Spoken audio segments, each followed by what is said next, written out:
So actually, all these collections from past years to now had been a storyline.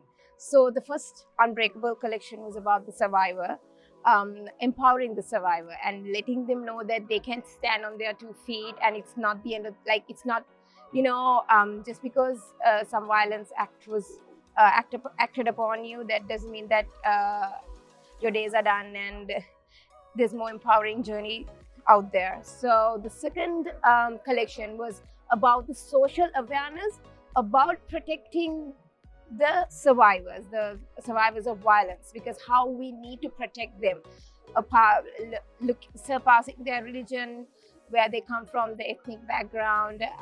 They're all women, they're all mothers, they're daughters of somebody. So you should not look down upon, and you should give them a chance, and they're coming from a different, from a different past. So you need to understand that. So that's the second collection. So third is the third step of it, where we tell about the internal issue.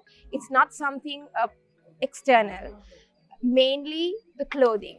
This is not just about South Asian issue. It's even in the West, the first question they would ask would be, what were you wearing?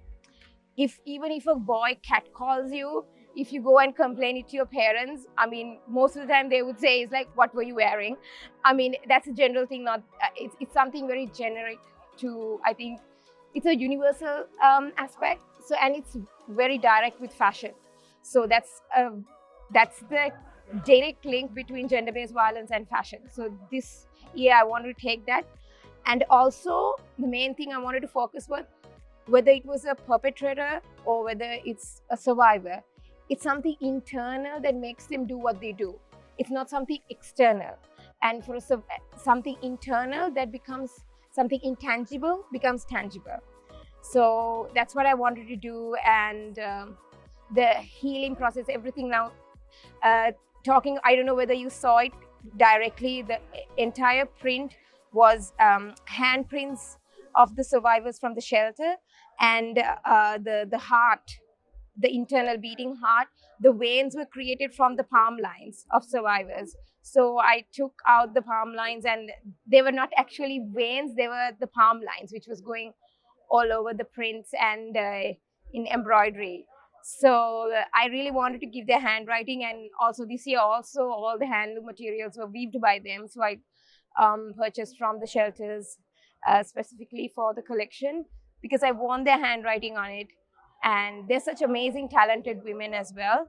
So yeah, so I'm really looking forward to do many more projects. And it's not just about Colombo Fashion Week, like the partnership. So it's more, I go to the shelters, I do seminars. There are a couple of more coming this year as well, and lots more included. And you see in the future.